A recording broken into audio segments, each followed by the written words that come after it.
शिशु बोध श्रेणीर समस्त अभिभावक और अभिभाविका मानक मोर नमस्कार।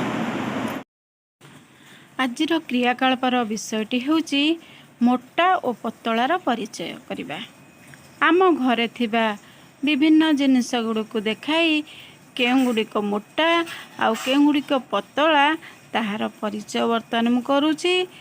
आपण मध्य सेही भली घरे थिबा जिनिस गुड़िक देखाई शिशु को मोटा और पतलार परिचय करांतु। एबे देखंतु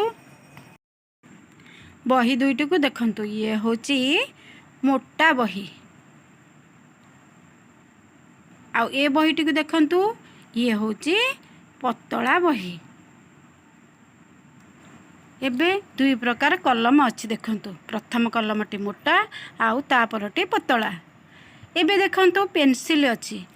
प्रथमे मोटा पेंसिल गुड़िए अच्छी तापरे पतला पेंसिल टीए अच्छी।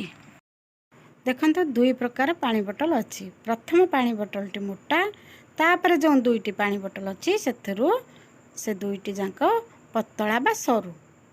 तापरे एबे देखंतु मोटा गछ आउ एबे देखंतु पतला बा सरू गछटीए। एबे देखंतु दुईटी बालक। प्रथम बालकटी मोटा तापर बालकटी पतला। आपण माने एहीपरि शिशु को परिचय